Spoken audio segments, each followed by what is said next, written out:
Hello, and welcome to this week's Women's Football Chat, your weekly show that covers everything to do with the third and fourth tiers of women's football here in England. That's the FA Women's National League. My name is Chris Gadsby. I'm here every Thursday at 6 p.m. to bring you the very latest from the 6 divisions that make up the FAWNL. There is a lot to go through this week, but first I'm going to start with a bit of an apology that may or may not be needed, particularly for those of you listening on the audio version. I have caught that cold bug that's going around everywhere so far at the moment. I think it's not affected my voice at the moment, but until I hear this in the edit, I'm not going to know if it has or not. So if it has, I apologise that the audio quality is not necessarily as high as you would normally expect. It's because I'm all bunged up around my nose and all the rest of it. But, you know, a lot to talk about and some really important stuff to talk about as well. So I needed to get this show out for you. Some of the information, of course, will be missing because of the games being played last night means that they're not all up there yet. All the information's not on full time yet, but we've got the vast majority of it. There's some news to talk about as well, plus sadly a lot of things that need addressing with regards to how the league is being portrayed at the moment. So before we get too far into all of that, let's have a look at the news. A couple of pieces of news away from my kind of ranting that's going to come later on in the show. Result earlier in the season, we mentioned Hounslow against Wyndham Town. Hounslow had waited so long to get their season started, then they faced Wyndham Town. 1-1 at the time of the abandonment, if you remember, in the 86th minute. That game now stands, and the 1-1 draw has been put onto full time, and their points and everything adjusted on the league table to fit. So that game does now stand. And the other big piece of news that we've seen this week comes from AFC Fylde, who Fylde women, some of the staff players, they're doing the Free Peak Challenge to raise money for Liv Fuller's ACL operation to be done privately. Obviously, the NHS waiting times have tripled during the pandemic. It means that she could be waiting a couple of years to have her operation on her ACL. If it waits on the NHS, which means it's 2 years out of the side. So the team are trying to raise money to get that done privately. I believe when I last checked just before we started the show that it was about £1,600 that they'd raised so far. I'll just check that out for you again in case it's changed. £1,730 of their £6,000 goal. It's on GoFundMe. It's called Free Peaks for Olivia, organised by Danielle Young. So if you go on GoFundMe, you can see the donations coming in. 63 donors so far, £1,730 as they try and raise the money for her operation to go private. Right, yes, so that is the news. Let's go through then and have a look at some of the results all of the results, in fact, from the last 7 days. We're going to start in the Northern Premier Division. Now, we've got Sunday and midweek games to talk about here. So we're going to start on Sunday. AFC Fylde 2, Huddersfield Town 0. Goals in that one coming in the 5th minute of added time at the end of the first half to Cara Fields, and then also to Amy Hughes in the 67th minute. Derby County get a 1-0 away victory against Brighouse Town. Amy Sims in the 69th minute, providing the only goal of the game in that one. Burnley against Nottingham Forest, two of the sides right up at the top of the table. They play out a 1-1 draw. Charlotte Greengrass opens the scoring for Forest in the 17th minute. Millie Grace Ravening in the 78th minute, equalising for the home side. Stoke City, good 1-0 away win for them against West Bromwich Albion. Roisin Kivell getting their goal. and Wolverhampton Wanderers, a 1-0 victory over Boldmere St Michael's. Amber Hughes, the only goal of the game. Bit of a surprise, that one, to me. I had thought that Wolves would get far more goals against Boldmere St Michael's than they did.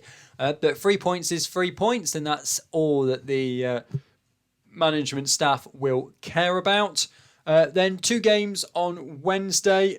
So last night, Brighouse Town 1, Burnley 1. Monique Watson with the goal for Brighouse Town. No information yet about Burnley scorers. And on also last night, Wolves 3, West Bromwich Albion 1. Goal to West Brom coming to Phoebe Warner. No information yet about the Wolves scorers, although I know one was anamorphic from the penalty spot from Twitter last night. I did say, obviously, some of these games, particularly the midweek games where they only happened last night, are missing off full time by the time I'm recording this at Thursday lunchtime. Right, Northern Premier Division table then, with all of those results in. A lot of movement. In fact, nobody inside the top 9 is where they were last week. So, Wolves and Burnley have swapped at the top. Wolves top of the table, 19 points. Burnley in second, down a place on 18. Stoke City in third on 13 points. They have a game in hand though, as do Huddersfield Town on 11 points, but they've dropped down to 4th. Derby County up a couple of places on 10 points with 2 games in hand. Nottingham Forest now down in 6th place, but with 3 games in hand, and they are only 9 points off the top of the table. So, 3 games in hand, 9 points. I'd rather have points on the board, but Forest, could end up joint top of the table by the time they've played the games in hand. AFC Fylde up a couple of places. They're in 7th. West Bromwich Albion down a couple of places in 8th. Brighouse Town down a place in 9th on 7 points. Liverpool Feds, Boldmere St Michael's and Loughborough Lightning are all in the same place, 10th, 11th and 12th. 5 points, 3 points and no points respectively. Right, Southern Premier Division then. Billericay Town 4, it's a great week for Billericay Town. Billericay Town 4, Crawley Wasps 1. Goals in this one, a hat-trick for Holly Turner and a goal for Sophie McLean for Billericay Town puts them past Crawley Wasps, whose only goal of the game came to Natasha Stevens. 2 of the big teams in the Southern Premier Division, Oxford United and Ipswich Town, played out a 1-1 draw. Lacey J. Liggett in the 16th minute getting the goal for Oxford. Anna Gray also getting a first half goal for Ipswich Town. So 1-1 that finished. Portsmouth 2, Bridgewater United 3. Goals to Bridgewater United, Daisy Ackerman, Faith Bedford and Ellie Sara. No information about the Portsmouth scorers yet though, but a 3-2 away win for Bridgewater. And a convincing 5-1 win for Watford, who were 3-0 up at half-time. A first-half brace to Florence Fife, backing up Gemma Davison, who scored in the 2nd minute to make it 3-0 at half-time. Plymouth get one back early in the second half. Charlotte Whitmore in the 47th minute. But Megan Chandler in the 52nd minute and Ellie Head in the 74th minute just increased that gap for Watford. 5-1, they beat Plymouth in the end. And that is a very good week for Watford as well. Moving into the midweek games then, we'll start on Tuesday. Cheltenham Town 1, Bridgewater United 1. Goal to Cheltenham coming on the hour mark to Emily Owen. Laura Holden getting the only goal for Bridgewater United. And then also on Tuesday, Watford a 4-0 away win at Crawley Wasps. Alison Rennie Murphy in the 13th minute, Poppy Wilson just before half-time in the 45th minute. And then 2 goals in 5 minutes in the second half. Gemma Davison in the 64th minute and Ellie Head in the 68th minute, giving Watford a 9-goal and 6-point week for them. 1 game last night, Billericay Town 3, Gillingham 1. 3 points for Billericay Town, but no information on full-time as of yet. What that means then for the table is 11 of the 12 teams have moved from where they were last week. So Watford up a couple of places. They're top of the table on 16 points. Oxford and Portsmouth both drop a place They're on 15 and 13 points now, all having played 7 games. Ipswich Town up a place on 10 points. Billericay Town in 5th now, up 6 places over the course of this week. With their 2 wins, they've gone from 4 points and inside the relegation zone to 5th place and one of 4 teams on 10 points. London Bees down a couple of places. They're in 6th, also on 10. Cheltenham Town in 7th on 10. Bridgewater United up a place. They're on 9 points in 8th spot. Milton Keynes Dons down a couple of places, 7 points. They're in 9th. Plymouth Argyle down a couple of places on 6 points. They're in 10th. And now it's Gillingham in the bottom 2 alongside Crawley Wasps with 4 points and 2 points respectively. But great to see the new teams in the Southern Premier Division, Billericay Town, Cheltenham Town, right there in the mid-table and already with a 6-point gap against the relegation zone. A great week for Billericay Town has really shot them up the table. 6 points. 6 points from the week climbs them from 11th into 5th, which just shows how tight the league is early on in this season. I mean, just 6 points separate Watford at the top of the table from Cheltenham in 7th. And as we can see from Billericay here this week, 1 week can make all of the difference when you are, particularly at this early stage, when you're trying to establish yourselves in the first third of the season, which we are now at.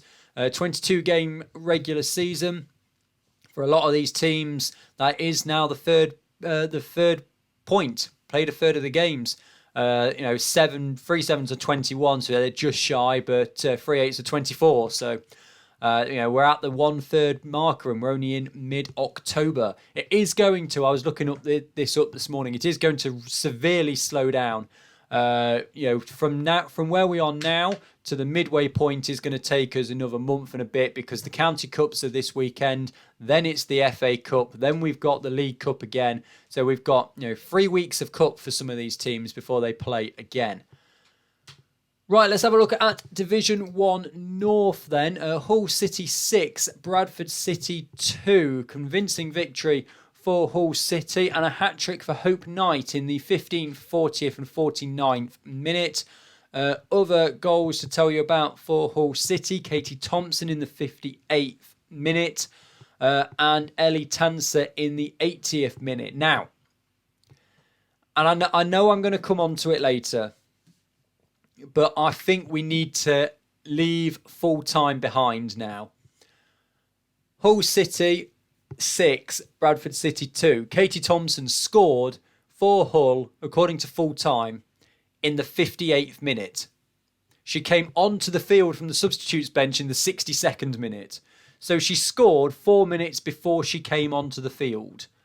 We need to leave full-time behind because it is holding the league back. It's one of the things that I want to talk about later on. It's holding the league back. Also, only 5 goals have been put on the system. Ellie Tanser, 10 minutes from time, with the other goal for Hull City, but that's only 5, and they won by 6 goals to 2. Bradford City's goals, Maya Jacobs and Charlotte Stewart getting their 2 goals. Leeds United 5, Chorley 0. Leeds United again convincing victory for them. Catherine Smith in the 6th minute opened it up. A brace for Amy Woodruff, 35th and 56th minute. Macy Ellis in the 67th minute. Abby Brown in the 75th minute, rounding off the scoring for Leeds, who had a convincing victory. Merseyrail and Norton Stockton Ancients was a 0-0 draw, and Stockport County got a good win at home against Middlesbrough, 3-0. Kenzie Bentley in the 25th minute, Levi Rathburn in the 55th minute, and Hanniford Douglas in the 82nd minute, with the goals for Stockport as they come out comfortable winners in the end. Move through to the 3 games from last night. Bradford City 0, Merseyrail 1. No information about that game on as of yet. Durham Ancestra 2, Newcastle United 1. Poppy Pritchard in the 49th minute and Sarah Byrne in the 73rd minute getting the goals for Durham Ancestra. Ellie Dobson getting the only goal for Newcastle United, but it's Durham that come away with the 3 points. And Stockport County 1, Chorley 0, a 6 point week for Stockport County. 2 home games, 6 points. No information about that yet, other than the fact that Abigail Carrington got a yellow card on the 65th minute. Is the only information on full time as of yet from Division 1 North in that game. Right, everybody in Division 1 North has moved. I was wondering a couple of weeks ago if it was worth putting all the movements on this early in the season, but I've stuck with it now. So everybody has moved. Nobody in the same place as they were last last week. And in Division 1 North, it's even closer than it is in the Southern Premier Division. 6 points separate first from ninth. Leeds United top the table. They're up a couple of places, as are Durham Sestra in second on 15 and 14 points respectively. Barnsley and Newcastle United down 2 places each. They're both on 13 points. Stockport County up 4 places. They're also on 13 points. York City down a place on 10. Hull City up a place on 10. Norton Stockton Ancients down 2 places on 10 points. That is 6th, 7th and 8th. Middlesbrough down a couple of places, they're in 9th. Merseyrail are up a couple of places and out of the relegation zone. They're in 10th on 6 points. Chorley in 5th, on 5 points are in 11th and in the relegation zone. And Bradford City, bottom of the table on 3 points and down a place as well. So you've got 3 teams on 13 points, 3 teams on 10 points. Leeds United are a point clear at the top, but you've only got 6 points separating first from 9th. Yes, there are games in there, games in hand in there. Barnsley have got 1, they could get to 16. York City have got 1, they could get to 13 as well. But even with that, you're still only talking 7 points separating the top 9 teams. So really, really close in Division 1 North, which of course is exactly what we want to see. Division 1 Midlands then, I mentioned this last week. It got a lot of traffic with me talking about how well Stourbridge are doing. They're continuing on and we'll get to them shortly. But Peterborough United 0, Doncaster Rovers Bells 1. Nadia Khan with the only goal of the game in the second half for Doncaster Rovers. Bells gives them the 3 points. And Stourbridge continue their run. 1-0 up at half time. 3-0 winners against Leek Town. By the end of it, Lilybeth Bound getting the only goal of the first half, 32nd minute. Lindsay Glover, 65th minute, and Neve DC in the 80th minute made it 3-0 to Stourbridge by the end of the game. But the game of the day came at Wem Town 5, Lincoln City 4. What a game this was! And I believe if I've got my memory serves me correctly, and if it's been put on here as you'd hope it should have been, but of course it hasn't. I think Wem Town was something like 5-1 up in this game before Lincoln really started to pull it back. So 5 goals for Kimberly Bebbington for Wem Town. She got every single one of their goals. Goals to Lincoln City, Tony McHamilton, 24th and 60th minute. Jessica Razoo in the 68th minute and Leah Hardy in the 90th minute made it 5-4. But Wem Town get the 3 points. What a game that was to finish off the Sunday fixtures in the Division 1 Midlands. So we'll go and have a look at the midweek games then. These were all on Tuesday. Leaford Athletic 2, Solihull Moors 2, Cheyenne Jarvis and Lindsay Ross Baker, the 2 goals for Solihull Moors, but Leaford Athletic haven't put their lineup on the system yet. But a point for them was great for Stourbridge, as was Peterborough United drawing 1-1 with Northampton Town, but there's no information about that game on there yet either. Wem Town 0, Stourbridge 6. Again, full time. It needs to get gone because Stourbridge won by 6-0. But if you look at full time, Kimberly Bebbington got another 5 goals for Wem Town. I think the FAWNL could do with its own website. Right, Stourbridge, winning by 6-0 then. So Neve DC in the 27th minute, Zoe Clark in the 33rd minute. That was all there was before half time. Lindsay Glover, 47th minute. Millie Rogers, 51st minute. Megan Hadley, 86th minute. And an own goal in the 61st minute was a 6-0 victory for Stourbridge. I realised, I missed out Sporting Cowser against Long Eaton United. A 7-2 victory for Sporting Cowser, but no information on full time yet. Well, that means then for the Division 1 Midlands table, not so much in the way of movement. Stourbridge, top of the table, and now 7 points clear at the top. 21 from a possible 24 points for Stourbridge to start this season. Yes, the other teams around them have got a game in hand, but they are still going to be clear at the top, even with those games in hand. Solihull Moors still in second on 14 points, but they've only played 7 games. Sporting Cowser and Doncaster Rovers Bells are both up a couple of places. They're on 13 and 12 points respectively in 3rd and 4th. And Leaford Athletic and Peterborough United are down a couple of places in 5th and 6th on 12 points and 11 points. Sheffield and Leek Town remain in 7th and 8th. 9 points and 8 points respectively for them. Wem Town are out the relegation zone with their victory over Lincoln. They're on 7 points now and are in 9th. Northampton Town drop a place in 10th. They're on 5 points. And Lincoln City now go into the relegation zone. They are on 11. They're in 11th on 4 points. Long Eaton United still at the bottom of the table on 3 points from their 7 games. But yes, Stourbridge 7 points clear at the top, and they're playing this weekend. Yes, they will have played many more games than those teams around them when they have played this weekend's fixtures, which we'll come on to later in the show. But it is possible that by the time we speak next week, Stourbridge are 10 points clear at the top of the Division 1 Midlands table, having only got into the division this coming season. So yeah, it's great for everyone involved with Stourbridge, and I don't think anybody in the Division 1 Midlands or any cup opponents for that matter want to come up against Stourbridge right now. Division 1 South East then, 2 more divisions to go before we get on to some of the other things that need addressing in this week's show. Actonians against Wyndham Town was postponed. Wyndham Town having games postponed once again. So they seem to be struggling as they were a bit earlier on in the season. Cambridge United 0, AFC Wimbledon 2. Goals for AFC Wimbledon, 2 for Ashley Hinks, 29th minute and 88th minute, giving them the 2-0 victory. Queen's Park Rangers beating Hounslow by 9 goals to 0. Scoring opened, 2 goals in the first 5 minutes. Joanna Blodgett in the 2nd minute, Laura Hennessy in the 5th. Then we've got Melanie Hall, 41st minute.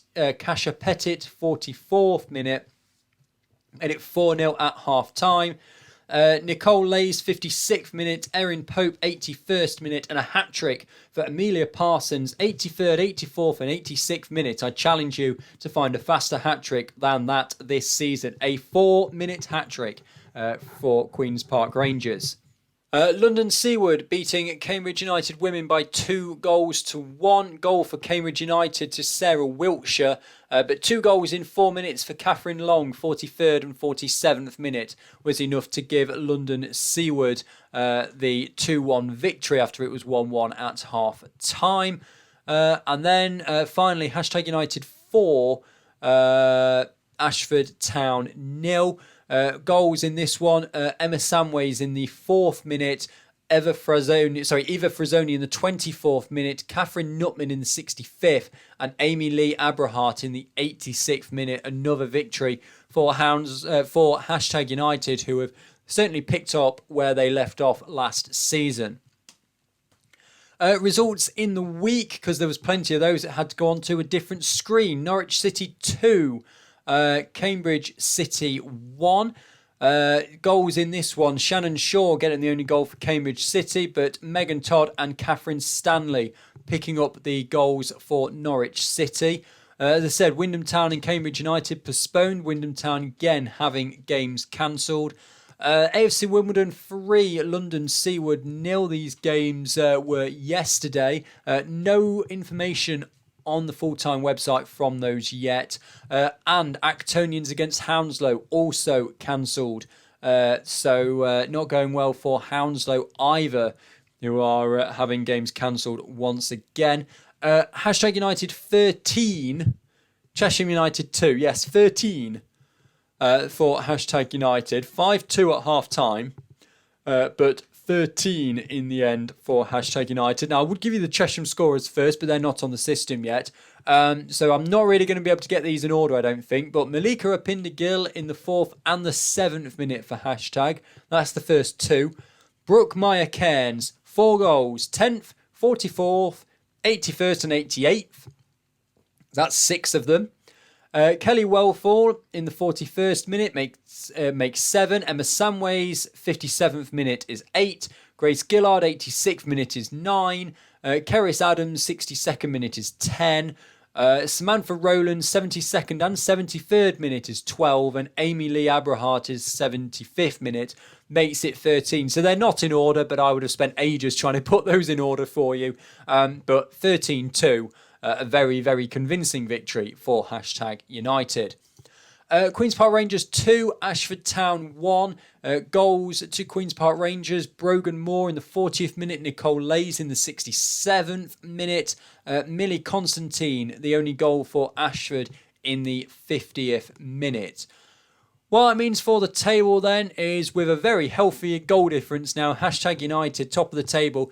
22 points, 36 goal difference. They're still in first. Norwich City still in second. London Seaward still in third on 19 and 16 points respectively. AFC Wimbledon in fourth, upper place. Queen's Park Rangers in fifth, upper place on 13 and 11 points. Cambridge United down a couple of places. They're now in sixth on 8 points. Actonians and Ashford Town remain in 7th and 8th, both on 4. Cambridge City jump above Chesham United. They're both on 3 points, but Cambridge City have the better goal difference. They're in 9th and 10th.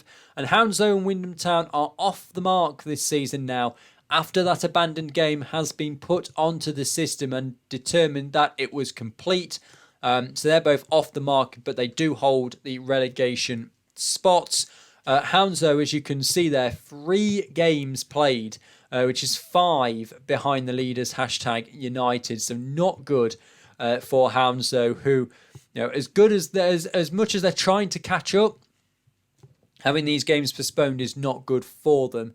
And no, it's only going to get more difficult as we get into winter for them to catch up. But they do have 2 games this week, so it's not going to look as bad for them by the time we do next week's show. Or they should we say, have 2 games next week.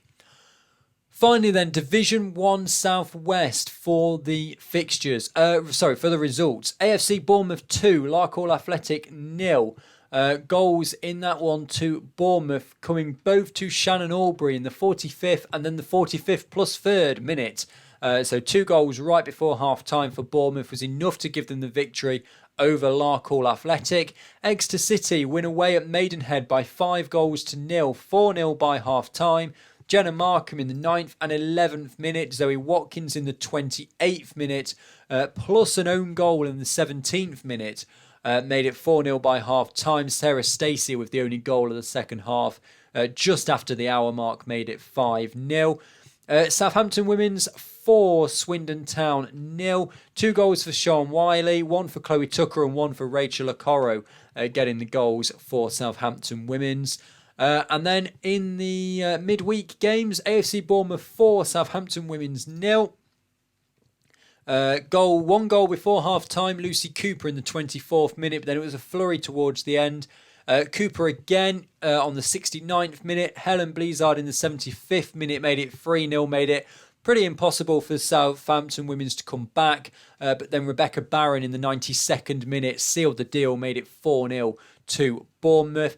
Exeter City with another away victory for them, 3-0 a win against Portishead Town. Sarah Stacey in the 1st minute, Connie Pengelly in the 44th minute, and Stacey again in the 77th minute made it 3-0 to Exeter City. Chelsea 1, Moneyfields 3, another good victory for the newly promoted side, but no information on full-time as of yet. What it means then for Division 1 South West, change at the top, pretty much the same at the bottom. Exeter City upper place and top of the table. They're on 19 points from their 8 games. AFC Bournemouth up 2 places from 16 points from their 8 games. Cardiff City, who haven't been playing recently because of international call-ups for the Wales women's side, are down a couple of places. They are in 15th. They are 4 points off the top of the table, but they have 3 games in hand. And Chelsea down a place in 4th, 12 points. They've only played 6. Southampton women stay in 5th. They're on 12 points. Moneyfield swap with Portishead Town for 6th and 7th on 11 and 9 points. Swindon Town remain in 8th. Keynsham Town remain in 9th. They're both on 6 points. Then Maidenhead United in 10th. Larkhall Athletic 11th. AFC St Austell 12th. All of them yet to get off the mark. Maidenhead United have only played 3 games. That'll do it for the league fixtures. Let's have a look at the preliminary round of the Cup and the Plate competitions. And of course, it has to be made difficult because there was a postponement in these as well. So we'll start with the Cup preliminary round. Barnsley 1, Liverpool Feds 2 after extra time. Goals in this one. Nicola James in the 2nd minute putting Liverpool Feds in front. Abby Parkin getting the goal for Barnsley in the first half. It went to extra time. It was only 2 minutes to the end of extra time when Demi Devereaux put Liverpool Feds in front. 2-1 they win and go through in the Cup. Cheshire United 0, Gillingham 3. Goals for Gillingham coming to Breon Grant in the 22nd minute, Megan Maslach in the 1st minute of added time at the end of the first half, and Yelena Karabot in the 75th minute. Comfortable in the end for Gillingham. London Bees against Keynsham postponed because of traffic problems, road closures and all manner of things like that around the London Bees Stadium meant that Keynsham kind of couldn't really get there and fans couldn't really get there. It ended up being postponed. So they are going to play on the 30th, which is when the rest of the first round games are going to be played. So it's all in a bit of a mess because they can't play this weekend because it's County Cup and that takes priority. And they can't play next weekend because that's FA Cup and that takes priority. So 3 cup games in a row for Keynsham Town. And then Newcastle United 0, Durham Sestra 0, 4-1 on penalties. I don't know if full-time tells me. No, full-time doesn't tell me who scored the penalties. The Durham Sestra winning by 4-1 on the penalty shootout means they progress in the Cup. Let's move through to the Plate then. Long Eaton United 0, Sporting Cowser 10. Or, if you listen to full-time, again, I think the league needs its own system. It was 10-0 to Sporting Cowser at half-time and finished 4-0. Well done, full-time. So, Sporting Cowser's goals, then again, these are going to be in no particular order. A hat-trick for Stacey Garnham, 29th. The 9th minute of added time at the end of the first half and the 72nd minute. Another hat-trick for Olivia Woolston, 63rd, 70th and 88th minutes. That makes 6 goals. 2 for Stephanie Weston, 32nd and 40th minute is 8 goals. Rebecca Jill Parsons, 52nd minute. And Angel Craig Tapper, 77th minute. 10-0 to Sporting Cowser. Moneyfields 2, Portishead Town 2. Portishead Town win 3-2 on penalties. Goals to Moneyfields. Kimberly Whitcomb in the 41st minute. Jade Widows in the 50th. Amy Clark and Rhiann Robbins getting the 2 goals for Portishead Town. And finally, in the Plate, because of course Wyndham Town not taking part in the Cup competitions, there was 1 less in the Plate that we needed. Alexandra Dix, 52nd minute, was one of the second half goals. Favour Omenazu in the 12th minute opened the scoring for Northampton. Then the goal from Dix in the 52nd minute. Kimberly Farrow in the 81st minute made it 3-0 to Northampton Town, and they progress into the first round of the Plate. Okay, those were all of the results from the past 7 days in the FA Women's National League. Now, before we go on to the fixtures across there's not that many fixtures because it is a County Cup day. So I need to talk about the current output from the league. And I'm going to preface all of this by saying that this is not me attacking the league or kind of singling out any particular person from the league. This is a general thing from things that I've spotted, things that other people have spotted and told me about. that really do need to change in the league, because at the moment this is not in line with the strategy that was published over the summer. Now, I have 1, 2, 3, 4, 5, 6, 7, 8 things down on my list. These have all come from the last week. These 8 things. Some of them I've mentioned already. And a lot of this is down to the social media output. Some of it is down to full time. So we'll start with full time. Again, it just needs sorting because of things like saying that it finished 4-0, but it was 10-0 at half time. Or saying that, what was it, Stourbridge beat Wemtown by 6-0, but putting 5 goals against somebody from Wemtown. It needs sorting because it's just not a good look. Now, I think, and I was speaking to Craig from Talking Woso about this the other day, and he was saying how he feels as though the league could do with its own website, where it doesn't use full time, and then it's controlled by the league. We're not relying on so many outside factors so much. So that was point 1. Point 2, again, it's a full-time thing. If you go on to full-time and you have a look at the fixtures for any of the teams that are in FA Cup action coming up this week, next week, because I was looking up this. We go to any of the teams that are taking part in the third qualifying round of the FA Cup. I'm not going to be able to find it now, am I?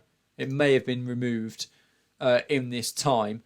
But the fixtures don't say that it's FA Cup.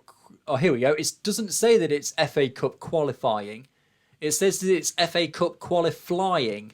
So again, it's a spelling mistake there, which I'm not saying. I don't know who inputs that data onto full time. That might not be the league, but it's another reason why I think the league needs to branch away from full time. I've mentioned in the past that fixtures just disappear off full time as well after I've put them out in this show, and then they disappear. So those are the things that are surrounding full time. I'm going to make a mark of these so that I don't say them more than once. So that's that mark. The rest of them, they kind of do go to the FAWNL, and a lot of this, in fact all of these, is surrounding the output on Twitter.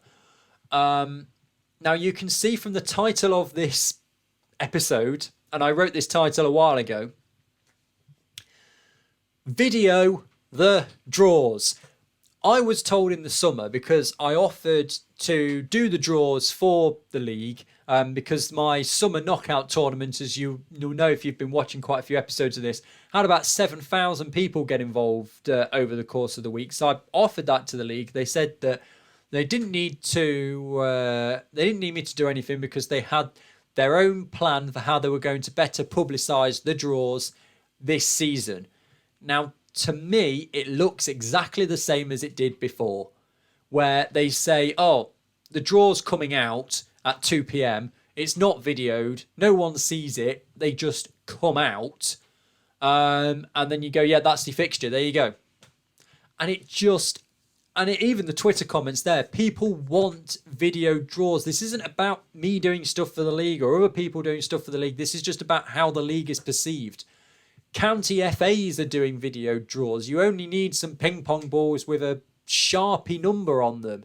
That's all you need. It doesn't need to be fancy. We're not talking, FA Cup third round velvet bag in a nice glass jar with some legends, pulling the balls out. Just anything that's videoed, just so that there's a bit more transparency and people know what's going on. So that's the big thing for me with video in the draws. Secondly, with regards to the draws, can we please spell check the graphics before they go out? If you look at the first round draw for the plate competition, which was put out on the 11th of October, which was what? That was Tuesday at 2:03 p.m. If you look, 3 teams up from the bottom, Cambridge United against Cambridge City. The Cambridge of United is spelt incorrectly. And again, it's just that look of how the league is coming across. It's spelt incorrectly, which just doesn't look good at all. It really doesn't. And again, it's a similar thing.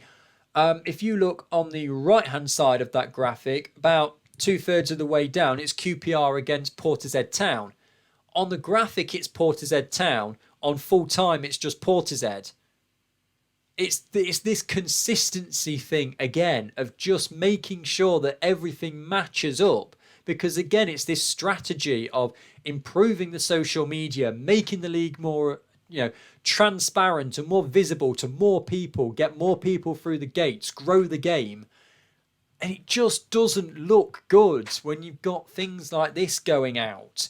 Following on from that one, go to from the October the 10th against for 1:50 p.m. October the 10th, the midweek fixtures for Division 1 South East. It says that in the Division 1 South East, #United will continue their unbeaten run against Cambridge City Girls on Wednesday. Then on the graphic, it says #United are facing Chesham. Now, #United did face Chesham. We know it was a 13-2 victory for #. But it's the wrong team in the tweet. Now, if you go and you're expecting to face Cambridge City, and if you're kind of a casual follower and you're near, you're a Cambridge City supporter but you live near #, and you think, oh, we're playing #, and then you get there and you find that your team's actually gone all the way up to Norwich and you're seeing a completely different game, that's not going to be great either. It's, again, wrong team there. So the graphic was correct, but the team in the tweet was wrong. Speaking of the graphics, midweek fixtures, Division 1 South East. This is the same for all of them. 11th and 12th of October. But it doesn't tell you which teams and which games are on the 11th and which games are on the 12th. So you could turn up on completely the wrong day. You could turn up on the 11th and it turns out they're playing on the 12th. Now, yes, you can work it out by the fact that it goes in alphabetical order. So you go Norwich and Wyndham Town are on the 11th. Then when you jump back to AFC Wimbledon, that must be the start of the 12th. But you shouldn't have to do that. You shouldn't have to rely on them working it out. You just need to give it to them clear and just make it obvious when the games are, who's playing who, when. And it's just going to make life so much more easy for everybody involved. Right, 2 more to go. League tables. And this was something that I brought up last year as well. And it's exactly the same. The league tables, in the bottom right of all the league table graphics, it has an asterisk that says points adjustment. Don't put that on the graphic if nobody has a points adjustment. And last season, when teams did have a points adjustment, there was no asterisk against the team to tell you which one had a points adjustment. It's just confusing because you look at it now and you go, oh, somebody's got a points adjustment. Oh, I can't see a points adjustment on there. But then for those who have been following the league for a while, know that last season there was no asterisk against the teams that had a points deduction either. So again, it's just this case, it's just this point of being clear, concise, transparent, and making it easy for everybody to see what's going on. Because you've got people like myself, there's other shows as well, that are having to give you this information from lots of different angles without, and it should be in one central place, and that place should be the league. And I think a lot of that is coming down to again, this centralised thing from the league. They're all volunteers. They all work very hard. Let's not get away from that. It just needs to, the stuff that they're putting out isn't bad. It just needs to be better. I think that's the key thing. And then finally, and again, it's a Twitter thing as well, and it happened yesterday. They've got to be consistent with what they are and aren't retweeting. Either you retweet everybody or you retweet nobody. Because on Tuesday, the only team that got a retweet about their match preview, bearing in mind it was going out on the Wednesday, the only team that got a preview was Brighouse Town. And then on Wednesday, the only teams that got a preview were Hounslow, which, was Hounslow. And in fact, that's even for Sunday's game. And there were a lot of games to be played on the Tuesday, and they're tweeting about a Sunday game. And Stourbridge's game, which was also for Sunday. There was a whole programme of fixtures. We've been through them in this show. There was a programme of fixtures on Wednesday night where there was nothing about promoting each individual game, and yet just 2 games have been promoted for the weekend. It's either got to be all or nothing. There can't be an in-between where some teams are getting retweets and some aren't. It has to be all or nothing. It's the only way of doing it. So yeah, there's the social media side of things, which I've covered. There's full time, which to me needs to be got rid of, and there's just video in the drawers and just making it generally better. This strategy said that social media was going to get a lot better, and it hasn't yet. Now, yeah, okay, the strategy goes up to 2025, and we're October 2022. So we are only a few months in. It just needs improving. Whether this £1 million that's coming for the next 3 years from the FA, do the league need to employ a full-time social media person or employ everybody on the board so that it can become their full-time position, and then they can just put absolutely everything into it and really help to grow the game? I think that's what it's going to take. I do think that's what it's going to take, because we've got to move forward from where we are now.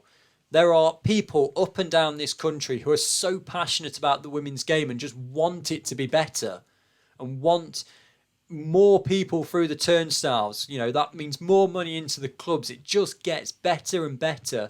I mean, the league has got to be more visible, and it's got to crack down and get rid of these mistakes. All of those things that I've just mentioned in this, I don't want to call it a rant, but it's just things I've noticed that need to be changed. They've all come in the last week. And if we look next week as well, there will still be more. Ones will go out this week, and there will be an error somewhere, I'm sure. And again, it's not against the person or people who do the social media posts, because it's volunteer. And trust me, I've had 2 volunteer simultaneous jobs alongside 2 paid jobs. I know it's difficult and you can't put the time into it that you want. This is why I think the money that the FA has come, some of it needs to go to the volunteers so that they can do it as a job rather than volunteer. I think that's got to be a step. And it's got to be one of the early steps so that it can move forward. That's my view. Yes, that's my view. And as I say, I didn't want it to become a rant, but I just need to highlight the things that really did need highlighting. So hopefully, things will change over the coming months and seasons, and we will see a big difference. But that's just what jumped out to me. Again, I want to reiterate: no personal things against the league or the people involved. They do a good job with the resources they have and the time they have available. It just needs to be better. 3-4 minutes spell checking, things like that, making sure the fixtures are right, things like that. And it'll go a long, long way. Right, let's go and have a look at some fixtures coming up this week then. There aren't many because it is County Cup weekend 3 fixtures tonight in the Northern Premier Division. Liverpool Feds against AFC Fylde. That is 10th against 7th. Liverpool Feds trying to get themselves away from the bottom 2. Nottingham Forest take on Loughborough Lightning. That's 6th against 12th. Loughborough Lightning yet to get off the mark this season. Stoke City against Boldmere St Michael's. That's 3rd against 11th. So Stoke City, you'd fancy, will get the victory from that one. Just one game at the weekend. It's the East Midlands Derby. Nottingham Forest against Derby County at the City Ground. More tickets sold than ever before from what I can make out when I tried to get some earlier. There's 39 seats left in the entire Lower Brian Clough stand for those of you who know Nottingham. And for the first time, they've opened up the corner, what used to be Capital One corner way back when, and round to behind the goal at the Bridgeford end. So more tickets sold than ever before, more of the ground opened up than ever before as Forest in 6th take on Derby in 5th. Both same number of points, same number of goals, but Forest have a game in hand at the moment over Derby. Of course, both of them the only ones playing this weekend. They could lift themselves, either of them, with a win up to 3rd. In the Southern Premier Division, literally just the one game to talk about. London Bees against Gillingham, and it's 6th against 11th. London Bees could put themselves up into 4th with a win. Gillingham could get themselves out of the bottom 2 and put Plymouth in their place instead. Division 1 North, no games at the weekend, just one game next Wednesday before next Thursday's show. York City against Leeds United. It's 6th against top of the table. York City have a game in hand. They could get themselves up to 3rd. Leeds United could get themselves 4 points clear at the top. Division 1 Midlands, one game tonight. Lincoln City against Sheffield. Lincoln City currently in 11th, Sheffield in 7th. Lincoln could climb out of the relegation zone at the expense of Northampton. Then at the weekend, 2 fixtures. Doncaster Rovers Bells against Sporting Cowser is 3rd against 4th. And Stourbridge against Long Eaton United is 1st against 12th. So you'd fancy Stourbridge in that one. With Doncaster Rovers Bells facing Sporting Cowser, if they draw, Stourbridge could be 10 points clear at the top of the Division 1 Midlands table. Division 1 South East, 2 games to talk about this weekend. It's Cheshire United against Norwich City because Actonians against Wyndham Town's already been called off. So we've got Cheshire United against Norwich City. That is 10th against 2nd. And Hounslow face Ashford Town. That's 11th against 8th. Then on Wednesday, Cheshire United host Hounslow, which at the moment is 10th against 11th. It could be very different by the time we get to Wednesday. Division 1 South West, 2 games tonight. Swindon Town versus Keynsham Town and Cardiff City against Larkhall Athletic. Swindon Town in 8th, Keynsham Town in 9th. They could find themselves 9 points clear of the bottom 2. If they get a draw, they're both 7 points clear. Cardiff City take on Larkhall Athletic. Larkhall Athletic yet to get off the mark this season. Again, you'd fancy Cardiff in this one. They could put themselves 1 point behind leaders Exeter City, but with 2 games in hand. Then at the weekend, Bournemouth take on Cardiff City. That's 2nd against 3rd, and it will be 2nd against 3rd regardless of what happens tonight. It just depends who's in 2nd, who's in 3rd. A win in that one for Cardiff would put them top with a game in hand, but Bournemouth will be trying to put themselves back top of the table. Maidenhead United against Moneyfields, that's 10th against 6th. Maidenhead United only played 3 games this season and yet to get off the mark. Moneyfields currently in 6th. And that'll do it for this week's Women's Football Chat. A bit of a longer one. I said I had all that information in the middle that I needed to get out. And some news at the start of the show as well. I said reduced programme because of County Cup this weekend. So not many results to go through on next week's show. What we've got next week is all of the build-up to that third qualifying round of the FA Cup with all of the Tier 4 sides involved. So we'll go through all of those over the course of next week's show as well. We'll have all the reaction to that East Midlands derby where it looks as though there's about 6,000 tickets sold for that one. It's got a way to go until it gets to Newcastle with that 22,000 they had last season, but 6,000 or so for the East Midlands derby. Can Forest continue their good start to the season? Can Derby upset them as they have done so often on the big occasion? And how will Cardiff City do as well? Can they get themselves back to the top of Division 1 Southwest? You'll have to wait until next week to find out. But for now, thank you very much for watching and or listening to this week's Women's Football Chat. As always, if you want to get involved, my Twitter is at Chris_Gadsby. Or if you're watching on YouTube, you can leave a comment down below. It'd be great to have your input on any of the things I've discussed on this week's show. Thank you very much for watching and or listening, and goodbye.